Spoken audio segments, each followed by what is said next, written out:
नमस्कार आपण माने देखुचंती न्यूज़ टू ओडिया। मंडलस्तरीय प्रधान शिक्षक और शिक्षयित्री समीक्षा बैठक अनुष्ठित।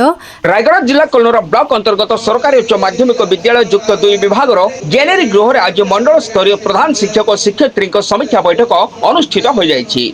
पीएम श्री सरकारी उच्च माध्यमिक विद्यालय प्रधान शिक्षयित्री राधाराणी दले सभापतित्व आयोजित कार्यक्रम में मंडल शिक्षाधीश श्यामघन भूया मुख्य अतिथि भाव जोग बेले युक्त 2 विभाग अध्यक्ष सुनील कुमार पाढ़ी, गजपति जिला शिक्षा निरीक्षक रमेश चंद्र दास, गजपति जिलार अतिरिक्त जिला मंगल अधिकारी सच्चिदानंद पृष्ठ प्रमुख सम्मानित अतिथि भाव जोग प्रारंभ में श्री जगन्नाथ प्रतिमूर्ति में माल्यार्पण कर विद्यालय छात्री मान द्वारा स्वागत संगीत गान कर बैठक में विद्यालय गुड़िकर शिक्षादान व्यवस्था, छात्र छात्री शिक्षागत अग्रगति एवं विद्यालय सामग्रिक परिचालना नहीं समीक्षा करा जायथिला। विशेषकर गुणात्मक शिक्षा प्रदान सह छात्र छात्री सर्वांगीन विकास उपर गुरुत्व दिया जायथिला।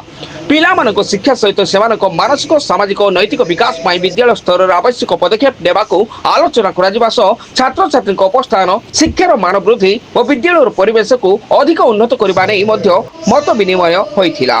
उक्त बैठक में जोग देथिबा प्रधान शिक्षक और शिक्षयित्री माने निज निज विद्यालय समस्या, अनुभूति और शिक्षादान क्षेत्र में विभिन्न दिग नहीं अवगत करथिले।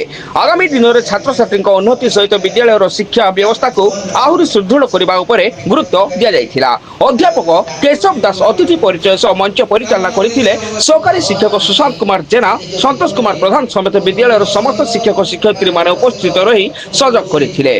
बैठक में रायगढ़ और गजपति जिलार विभिन्न कल्याण विभाग अधीन विद्यालय प्रधान शिक्षक और प्रधान शिक्षयित्री माने जोग देथिले।